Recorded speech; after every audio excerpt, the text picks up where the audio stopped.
Hello students, good morning, good afternoon and good evening to all of you. Welcome to the Chemo PJ IITR channel. अगर आप लोगों को भी chemistry बहुत tough लगती है और आप इजीएस्ट वे में इसे समझना चाहते हैं बट आपको पता नहीं है किस चैनल को फॉलो करें, किससे पढ़े, क्या तरीका फॉलो करें, किस वे में पढ़े कि आपको केमिस्ट्री इजी लगे, तो ये वीडियो होने वाली है आपके लिए। अगर हम आज के लेक्चर की बात करें तो आज के लेक्चर में हम बहुत ही इंपॉर्टेंट टॉपिक को डिस्कस कर लेकर आने वाले हैं which is colligative property. Colligative property की बात करें तो बेसिकली चार टाइप की कॉलीगेटिव प्रॉपर्टीज होंगी। एक होगा आपके पास relative lowering in vapour pressure, एक होगा एलिवेशन इन बॉइलिंग पॉइंट, एक होगा depression in freezing point and last one is osmotic pressure. इन चारों कॉलीगेटिव प्रॉपर्टी के बारे में हम वन बाय वन डिस्कस करेंगे। आज के लेक्चर में हम सिर्फ और सिर्फ डिस्कस करने वाले हैं relative lowering in vapour pressure के बारे में। Relative lowering in vapour pressure की बात करें तो it is a very important colligative property और इस पर क्या क्या क्वेश्चन पूछे जा चुके हैं पिछले कुछ सालों में वो भी हम आज के लेक्चर में डिस्कस करेंगे at the end of the session.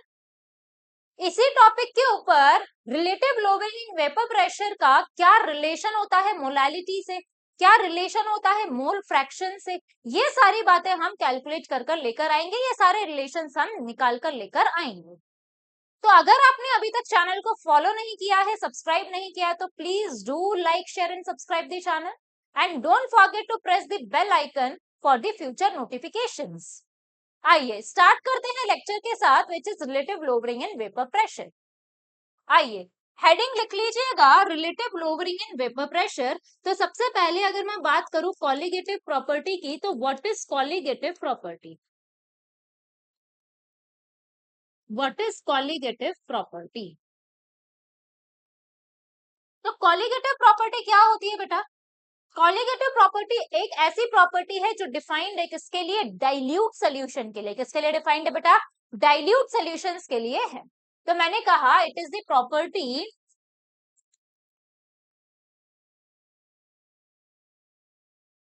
Of dilute solution. ठीक है, किसके लिए है बेटा? डाइल्यूट सॉल्यूशन के लिए है। मैंने कहा अगर मैं बात करूं यहाँ पर कॉलीगेटिव प्रॉपर्टी की तो कॉलीगेटिव प्रॉपर्टीज ऐसी प्रॉपर्टीज हैं जो किस पर डिपेंड करती है? Number of moles of solute के ऊपर। किस पर डिपेंड करती है? Number of moles of solute के ऊपर डिपेंड करती है but not on it's nature. इसके नेचर पे कभी भी डिपेंड नहीं करती। तो मैंने कहा colligative properties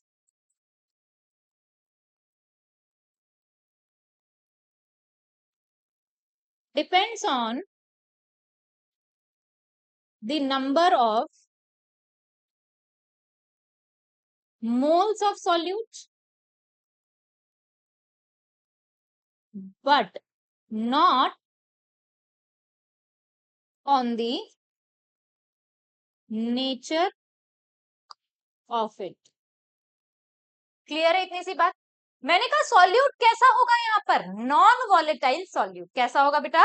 non volatile solute होगा। क्लियर है? तो मैंने कहा कि अगर मैं बात करूं यहाँ पर तो सबसे पहले लेट सपोज मेरे पास एग्जांपल है बेटा, ये सोल्यूशन है कोई, ठीक है, ए सोल्यूशन, ये बी सोल्यूशन है और ये सी सोल्यूशन है।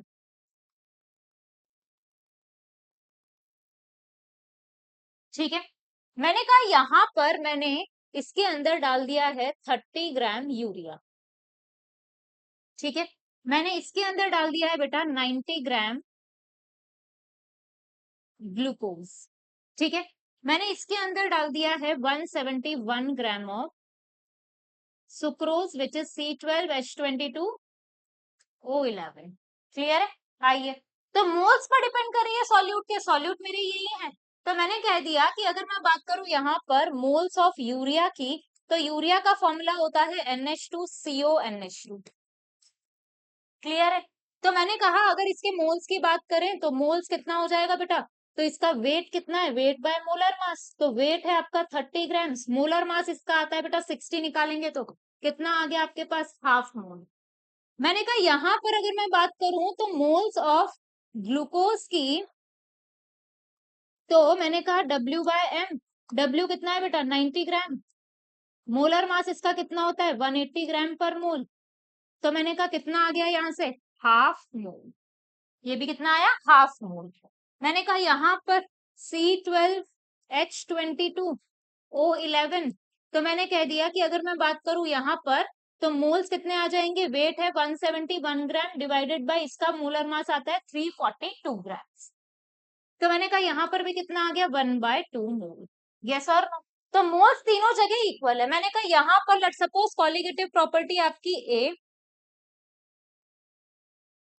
कॉलिगेटिव प्रॉपर्टी है ए, यहाँ पर है कॉलिगेटिव प्रॉपर्टी बी, और यहाँ पर है कॉलिगेटिव प्रॉपर्टी सी, लेट सपोज, ठीक है। तो मैंने कहा अगर ये सिर्फ कॉलिगेटिव प्रॉपर्टी डिपेंड कर रही है number of moles of solute के ऊपर, तो कॉलिगेटिव प्रॉपर्टी अगर सिर्फ इसी बात पर डिपेंड कर रही है, मोल्स यहाँ पर सेम है, तो तीनों की कॉलिगेटिव प्रॉपर्टीज भी क्या होंगी सेम होंगी। तो मैंने कह दिया यहां से मैं कह सकती हूँ this implies that colligative property A equal to B equal to C. Yes और नो, क्लियर है इतनी सी बात। तो मैंने कहा कि अगर मैं बात करूं कॉलिगेटिव प्रॉपर्टी की, तो colligative properties are those properties which only depends on the number of moles of solute but not on its nature। Clear है। आइए किस पर एप्लीकेबल है बेटा, डाइल्यूट सोल्यूशन के ऊपर। किस पर एप्लीकेबल है, डाइल्यूट सोल्यूशन के ऊपर एप्लीकेबल है। चलें आगे। आइए, तो कितने टाइप की कॉलिगेटिव प्रॉपर्टीज होती है, तो सबसे पहले मैंने कह दिया relative lowering in vapour pressure. क्या कह दिया मैंने, रिलेटिव लोअरिंग इन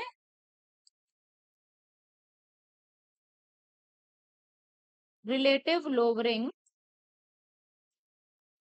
इन वेपर प्रेशर, RLVP, शॉर्ट में लिखेंगे RLVP, relative lowering in vapour pressure.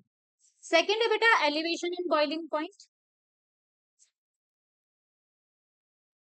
Elevation in boiling point, इसको हम लिखेंगे डेल्टा टीवी से। थर्ड है बेटा डिप्रेशन इन फ्रीजिंग पॉइंट,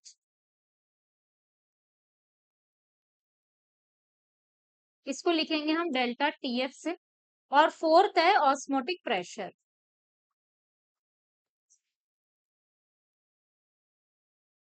और इसको आप लिखेंगे पाई से। क्लियर है। आइए, तो सबसे पहला हम पढ़ेंगे आज के लेक्चर में which is first colligative property relative lowering in vapour pressure.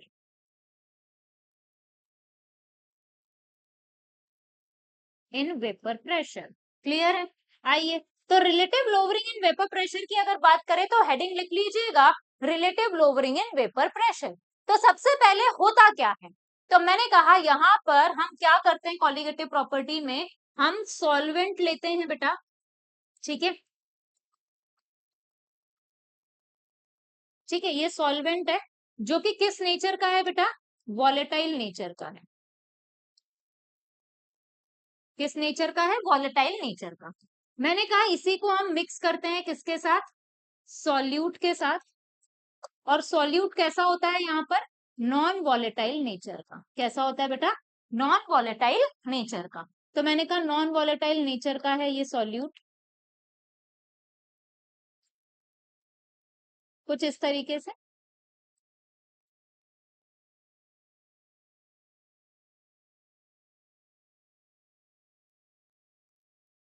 कुछ इस तरीके से, ठीक है। तो मैंने कहा वॉलेटाइल मतलब जो वेपर्स बनाएगा, नॉन वॉलेटाइल मतलब जो वेपर्स नहीं बनाएगा। दोनों को कर दिया है बेटा जी मैंने मिक्स। क्या कर दिया है मैंने, दोनों को मिक्स। तो इसमें कुछ नॉन वॉलेटाइल सॉल्यूट्स भी इस तरीके से प्रेजेंट होंगे, है ना। तो मैंने कहा कि अगर मैं बात करूं यहाँ पर, तो यहाँ पर कुछ वेपर्स बन रही होंगी, ये क्लोज्ड बीकर है लेट्स सपोज, तो कुछ वेपर्स बन रही होंगी, ये इधर से इधर जा रहा होगा। यस और नो, मैंने कहा ये भी क्या करेगा, वेपर्स बनाएगा।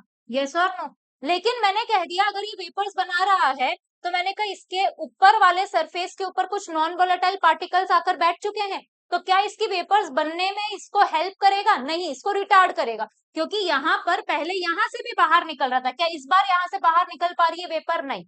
तो मैंने कहा ये कुछ स्पेसिफिक एरिया से ही क्या कर रही है, वेपर फॉर्म हो रही। तो मैंने कहा इसको क्या कर रहा है, ये नॉन वोलेटाइल सॉल्यूट वेपर बनाने में दिक्कत पैदा कर रहा है। तो मैंने कहा वेपर प्रेशर फिर क्या हो जाएगा, रिड्यूस हो जाएगा। तो मैंने कह दिया ऑन मिक्सिंग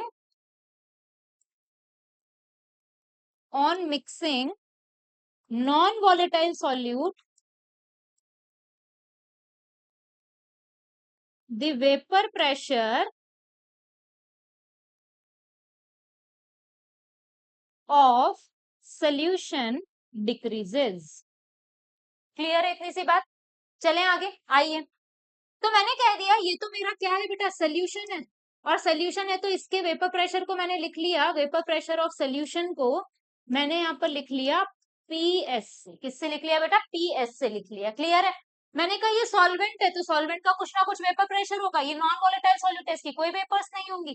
तो मैंने कह दिया मान लो ये मेरे पास में ए कंपोनेंट है, ये मेरे पास बी कंपोनेंट है, तो जो पी सोल्यूशन होगा उसमें सोल्यूशन के अंदर क्या नॉन वोलेटाइल अपनी वेपर्स बनाएगा? नहीं बनाएगा। तो मैंने कह दिया कि अगर मैं बात करूं सोल्यूशन के अंदर दोनों है तो दोनों का प्रेशर ऐड करोगे, बट बी की कोई वेपर्स नहीं है तो इसका कोई भी वेपर प्रेशर नहीं होगा। तो मैंने कहा यहां पर लिख भी दिया मैंने, बी इज नॉन वॉलेटाइल, इस वजह से इसकी कोई वेपर्स नहीं होंगी तो सोल्यूशन के अंदर ये कोई कंट्रीब्यूशन नहीं करेगा। तो अल्टीमेटली मैंने यहां से कह दिया कि पीएस जो आ गया मेरा वो किसके बराबर आ गया बेटा? पी ए के इक्वल आ गया। यस और no? And I know that from Raoult law we know that P A is equals to P not A X A होता है। यस और नो? तो मैंने कह दिया कि अगर मैं बात करूं पी सोल्यूशन वैल्यू पुट कर दूं ये, तो मैंने कहा पी नॉट ए एक्स से। ठीक है, मुझे ये भी पता है कि मोल फ्रैक्शन का जो सम होता है वो किसके इक्वल होता है? 1 के इक्वल। तो मैंने कहा एक्स ए किसके इक्वल हो गया बेटा? 1 माइनस एक्स बी के इक्वल हो गया। वैल्यू पुट कर दूं यहाँ पे, तो मैंने वैल्यू पुट कर दी P not A into 1 minus X B is equals to P S. ठीक है, मल्टीप्लाई कर दो यहाँ पर, तो मैंने कहा कि सॉल्व कर देंगे इसको, P S is equals to P not A और minus P not A X B. Yes और नो? इसे इधर ट्रांसफर कर दो, इसे इधर ट्रांसफर कर दीजिएगा। P not A X B is equals to P not A minus P S. Yes और नो? पी नॉट ए को फिर से इधर ट्रांसफर कर दूं तो मैंने कह दिया X B is equals to P not A minus P S upon P not A. Yes और नो? तो मैंने कहा यहाँ पर क्या ये P not A minus P S क्या प्रेशर लोअर हो रहा है? लोअर हो रहा है, तो इसे आप क्या कहोगे? Lowering in vapour pressure. इसे बेटा कहोगे आप लोअरिंग इन वेपर प्रेशर। ठीक है, मान लो P not A initially 200 mmHg था, सोल्यूशन में डिक्रीज होकर 150 हो गया, तो कितना लोअर हुआ? 50 से लोअर हुआ, तो ये डिफरेंस क्या हो गया? लोअरिंग इन वेपर प्रेशर कितना लोअर हुआ है। ठीक है, मैंने कहा अगर इसी लोअरिंग को मैं इनिशियल के रिलेटिव देख लूं, मतलब पी नॉट ए सॉल्वेंट के वेपर प्रेशर के रिलेटिव देख लूं, तो क्या बोलोगे आप इसको? तो आप कह दोगे कि रिलेटिव देखा है तो relative lowering in vapour pressure, relative lowering in vapour pressure. Clear है? आइए, तो मेरे पास में फॉर्मूला आ चुका है, P not A minus P S upon P not A is equals to X B. Yes और नो? यहाँ पर हर एक चीज मुझे बहुत अच्छे से पता होनी चाहिए, तो मैंने कहा what is P not a? It is the pressure, या फिर you can say that it is the vapour pressure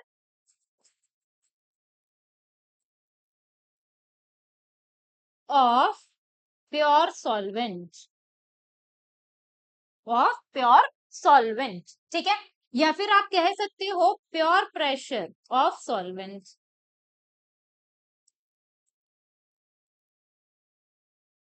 ठीक है, मैंने कहा यहां पर पीएस क्या है बेटा? तो पीएस है आपका वेपर प्रेशर ऑफ सोल्यूशन,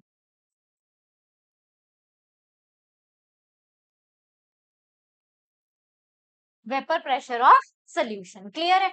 आइए, मैंने कहा what is XB? XB is the mole fraction of non volatile solute, non volatile solute. Clear है? आइए, अब मैंने कहा कि अगर मैं बात करूं यहाँ पर, क्या मैं एक्स बी के वैल्यू पुट कर सकती हूँ? मुझे पता है कि एक्स बी मोल फ्रैक्शन किसी भी कंपोनेंट का किसके इक्वल होता है? Moles of that component divided by total moles. Yes और नो? तो मैंने कह दिया यहाँ पर लिख लिया N B upon N total. N total क्या है? सॉल्यूट और सॉल्वेंट दोनों का मोल्स है, तो मैंने कहा moles of A plus moles of B. Yes or no? What is Na here? Na है बेटा moles of solvent और Nb क्या है? moles of solute. Yes or no? मैंने कहा सोल्यूशन कैसा था कॉलिगेटिव प्रॉपर्टी में? डाइल्यूट था. अगर डाइल्यूट सोल्यूशन है तो उसमें सॉल्वेंट बहुत ज्यादा है, सॉल्यूट बहुत कम है. सॉल्यूट बहुत कम है तो इसके मोल्स भी बहुत कम होंगे, इसके मोल्स भी बहुत कम होंगे, तो इसके मोल्स को हम क्या कर सकते हैं? नेग्लेक्ट कर सकते हैं. तो मैंने कह दिया यहां पर कि for dilute solution, for dilute solution NB is less than Na. Yes or no? तो NB को मैं क्या कर सकती हूँ बेटा? नेग्लेक्ट कर सकती हूँ. तो मैंने कह दिया यहाँ पर अगर मैं वैल्यू पुट करूं तो P0A minus PS upon P0A is equals to NB upon Na plus NB. तो यहां से मैंने मोल्स ऑफ सॉल्यूट कर दिया है नेग्लेक्ट. यस और नो? तो मैंने कहा कि अगर ये नेग्लेक्ट कर दिया तो क्या लिखेंगे हम? P0A minus PS upon P0A is equals to moles of B divided by Na को खोल के लिख दूं. तो मैंने कहा Na क्या होता है? मोल्स. मोल्स क्या होता है? Weight upon molar mass. तो मैंने कहा मोल्स किसके बराबर हो गया? Weight of A upon molar mass of A. Yes और नो? तो मैंने कहा अगर मैं यहाँ पर इस इक्वेशन को 1000 से मल्टीप्लाई कर दूं, 1000 से डिवाइड कर दूं, किसी को कोई दिक्कत नहीं होनी चाहिए. तो मैंने कहा ऑन मल्टीप्लाइंग एंड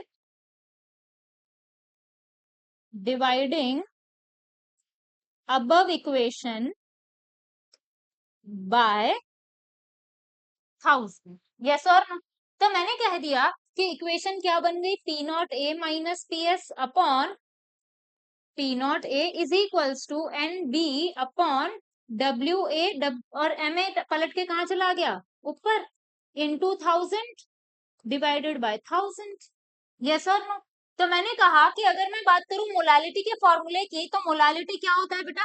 तो मोलालिटी होता है आपके पास स्मॉल m, और स्मॉल m होता है आपके पास में moles of solute divided by weight of solvent in KG, या फिर बोल सकते हो आप इंटू कर दिया आपने 1000 से.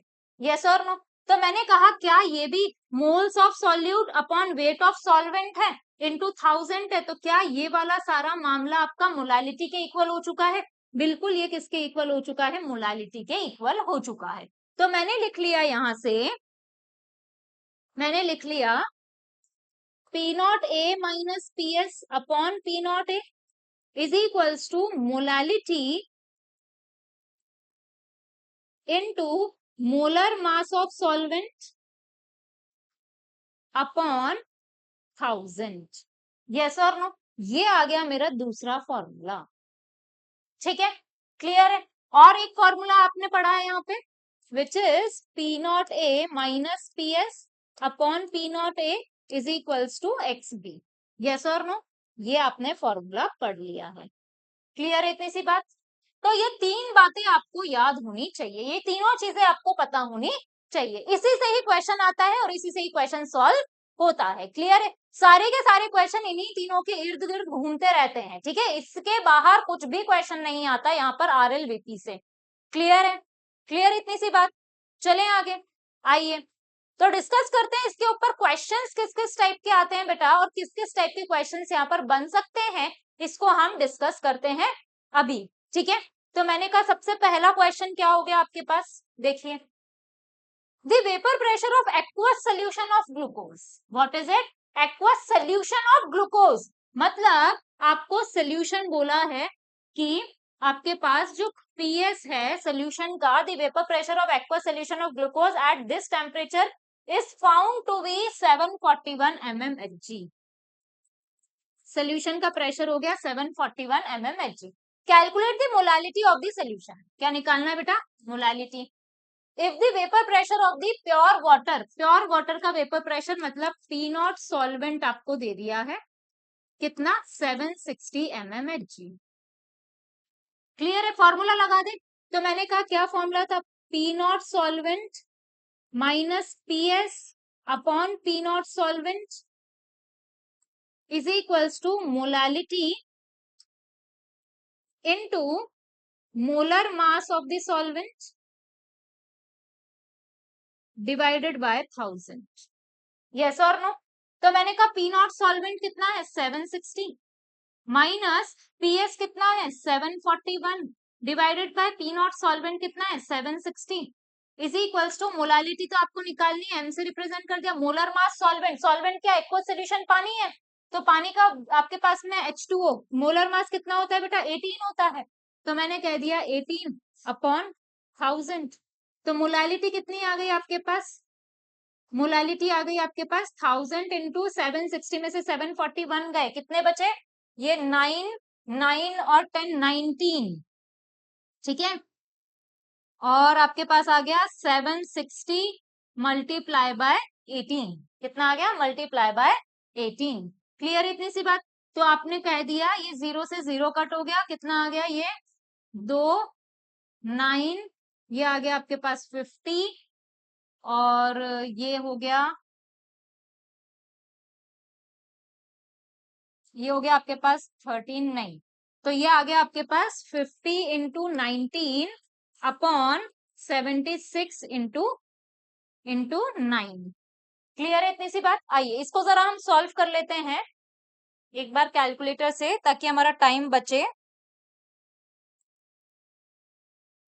ये हो गया आपके पास 50 into 19 divided by 76 divided by 9, ये आ गया आपके पास 1.38, कितना आ गया बेटा 1.38 आ गया, ठीक है 1.38 मोलल, क्लियर है इतनी सी बात। आइए नेक्स्ट क्वेश्चन बोला है जो 2018 में आ चुका है जेई के अंदर, आपने कहा the mass of the non volatile, non volatile non electrolyte, non electrolyte का मतलब, इलेक्ट्रोलाइट का मतलब होता है जो स्पीशीज अपने आयंस में ब्रेक डाउन हो जाती है उसे इलेक्ट्रोलाइट बोलते हैं, जो अपने आयंस में ब्रेक डाउन नहीं होगी उसे नॉन इलेक्ट्रोलाइट बोलोगे। सॉल्यूट, मोलर मास जिसका दे रखा है needed to dissolve in 114 gram of octane to reduce its vapour pressure to vapour pressure 75% up to 75%, clear है। तो मान लो मेरे पास में ऑक्टेन का pressure let suppose P naught था इनिशियली, पी नॉट से वो कितना हो गया बेटा 0.75% हो गया पी नॉट का, तो पी नॉट का 75% कैसे निकालोगे आप 75 डिवाइडेड बाय 100, तो ये आ गया आपका 0.75 पी नॉट, यस और नो। अब मैंने कहा कि अगर आपको क्या निकालना है, वेट निकालना है सॉल्यूट का कि कितना जरूरी होगा कि अगर ये पी नॉट यहां तक पहुंच जाए, क्लियर है, तो फॉर्मूला लगा दें हम, तो मैंने कहा P not solvent minus P S upon P not solvent is equals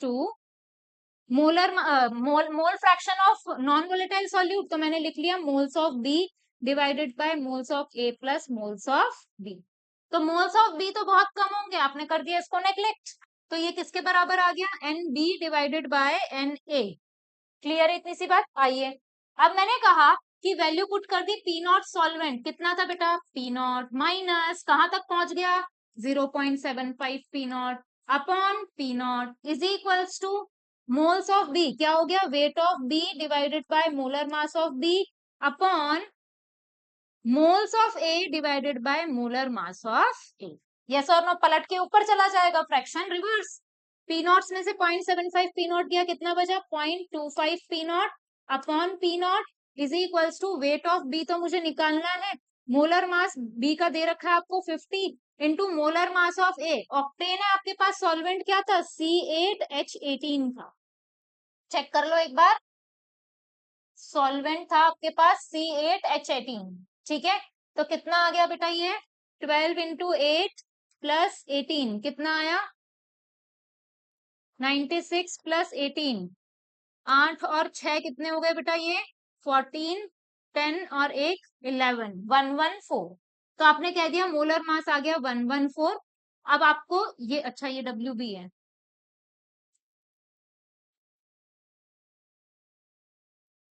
ठीक है, अपॉन डब्ल्यू ए, ये भी कितना था शायद 114 गिवन है आपको, हाँ 114 गिवन है, ठीक है, तो चले आगे, वैल्यूज पुट कर चुके हैं हम, इससे ये कैंसल आउट हो गया, पी नॉट से पी नॉट भी कैंसल आउट, डब्ल्यू भी किसके इक्वल आ गया बेटा 0.25 इंटू 50 के इक्वल। तो ये कितना आ गया 125, ये आ गया 0, ये आ गया 12.5 ग्राम। ठीक है, तो ऑप्शन मैच कर लीजिए, 12.5 ग्राम ये रहा। क्लियर है इतनी सी बात? आइए देखते हैं जरा नेक्स्ट क्वेश्चन क्या है। The vapour pressure of water, ये भी 2008 में आ चुका है क्वेश्चन जेई के अंदर। The vapour pressure of water at 20 degree Celsius is, इतना वेपर प्रेशर पानी का दे रखा है, मतलब प्योर प्रेशर है ये पानी का, तो मैंने कह दिया ये है आपके पास 17.5 mmHg।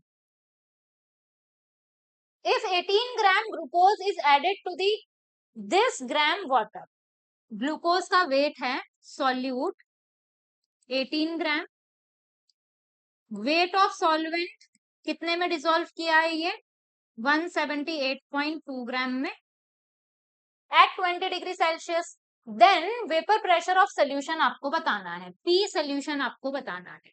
क्लियर है? आइए तो फॉर्मूला लगा दे, P not solvent minus P solution upon P not solvent is equals to mole fraction of B, solute का मोल फ्रैक्शन, तो moles of B divided by moles of A plus moles of B, तो ये तो dilute solution है, तो क्या हो जाएगा बी नेग्लेक्ट हो जाएगा, तो मैंने वैल्यू पुट कर दी, पी नॉट सॉल्वेंट मुझे गिवन है 17.5 माइनस पी एस तो मुझे निकालना है upon 17.5 is equals to N B, N B कितना है मुझे नहीं पता, डब्ल्यू भी दे रखा है मुझे, सॉल्यूट का वेट 18 मोलर मास ग्लूकोज का 180 होता है बेटा।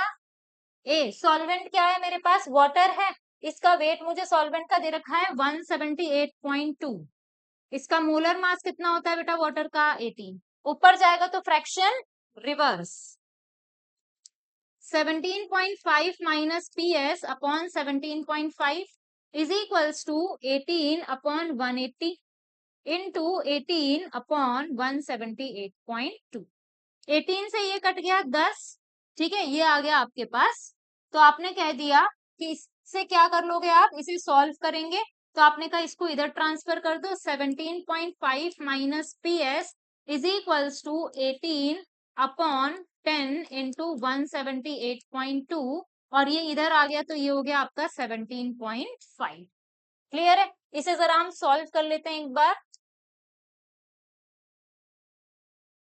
18 इंटू 17.5 डिवाइडेड बाय 178.2, ठीक है, इनटू ये आ गया 17.5 minus P S is equals to 0.176, ठीक है, तो मैंने कहा कि पी एस कितना आ जाएगा, इसको इधर ट्रांसफर कर दो, 17.5 माइनस 0.176, 17.5 माइनस 0.176 कितना आ गया, ये 4, ये 2, ये 4 और में से एक गया 3, ये 7, एक 17.324, ठीक है, चेक कर लो कौन सा ऑप्शन बन रहा है, 17.332, 17.32। क्लियर है? तो ये कुछ टाइप के क्वेश्चंस है जो इसके आसपास के बनते हैं, इससे जितने क्वेश्चंस बनते हैं उतने टाइप के क्वेश्चंस मैंने आपको करवा दिए हैं, आप जाकर ट्राई कर सकते हैं अपने पीवाईक्यूज आरएलवीपी से रिलेटेड, ठीक है, और सॉल्व कर सकते हैं खुद से, और ट्राई कीजिएगा खुद से सॉल्व करने का, ताकि आपका लॉजिकल ब्रेन ओपन, ठीक है। अगर आपको वीडियो लेक्चर हेल्पफुल लगा हो तो प्लीज शेयर कीजिएगा, लाइक कीजिएगा, कमेंट कीजिएगा एंड सब्सक्राइब कीजिएगा, एंड बेल आइकन को प्रेस करना मत भूलिएगा, क्योंकि इससे आपको नोटिफिकेशंस मिलते जाएंगे टाइम टू टाइम, ठीक है। थैंक यू फॉर वॉचिंग बेटा।